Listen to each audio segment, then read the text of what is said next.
জিলহজ মাসের 1 তারিখ থেকে শুরু করে 9 তারিখ পর্যন্ত নফল সাওম পালন করা।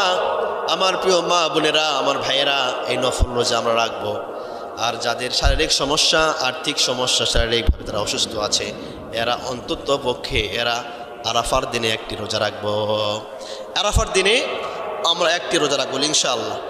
আল্লাহ রাসূল সাল্লাল্লাহু আলাইহি ওয়াসাল্লাম বললেন, এ আমার সাহাবারা তোমরা শোনো, যদি কোনো ব্যক্তি আরাফার দিনে একটি রোজা রাখে, যদি কোনো আমার উম্মতি আরাফার দিনে একটি রোজা রাখে, আল্লাহ রব্বুল আলামিন ওই বান্দা বান্দির আগের 1 বছরের পরের 1 বছরের গুনাহ আল্লাহ রব্বুল আলামিন মাফ করে দেবে।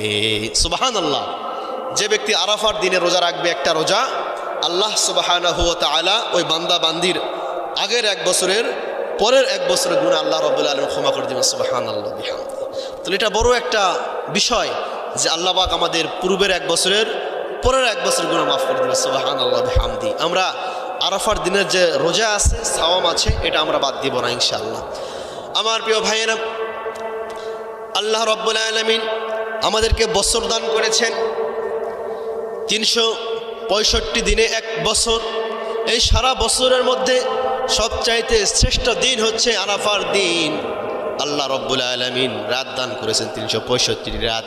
এই 365 রাতের মধ্যে সর্বশ্রেষ্ঠ রাত হচ্ছে সবে কদরের রাত। আল্লাহ রব্বুল আলামিন সপ্তাহ দান করেছেন।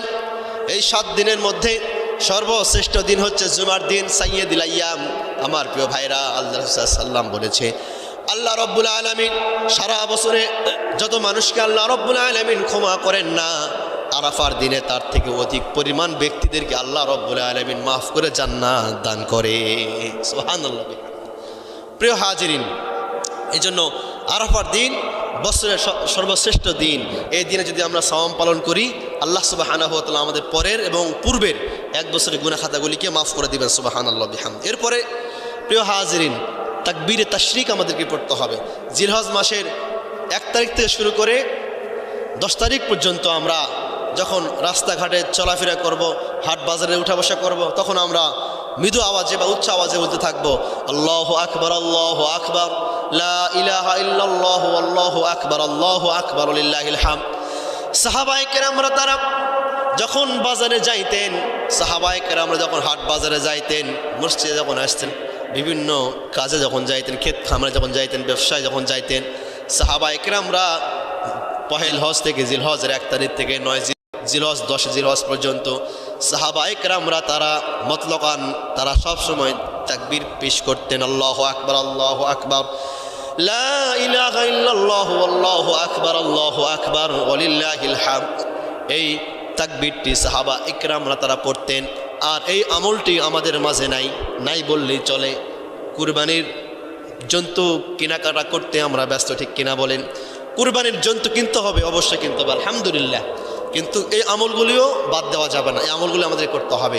আল্লাহ রাসূল সাল্লাল্লাহু আলাইহি ওয়াসাল্লাম আমল করেছেন, সাহাবায়ে কেরামরাও এই আমলগুলি করেছেন, যে জিলহজ মাসের 1 তারিখ থেকে 10 জিলহজ পর্যন্ত মতলকান তিনি সবসময় তাকবীর করেছেন, আল্লাহু আকবার, আল্লাহু আকবার, লা ইলাহা ইল্লাল্লাহু, আল্লাহু আকবার, আল্লাহু আকবার, লিল্লাহিল হামদ।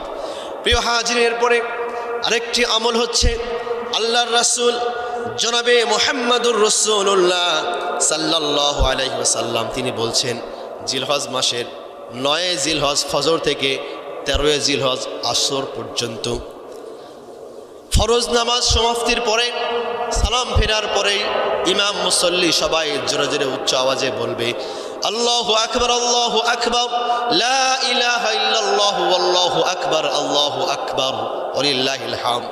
এটা পড়বে, অনেকে বলে 1 বার, অনেকে বলে 3 বার, আলহামদুলিল্লাহ পড়বেন ইনশাআল্লাহ। এটা একটি আমল, ওয়াজিব আমল, কিন্তু আমরা এটা বুঝি না।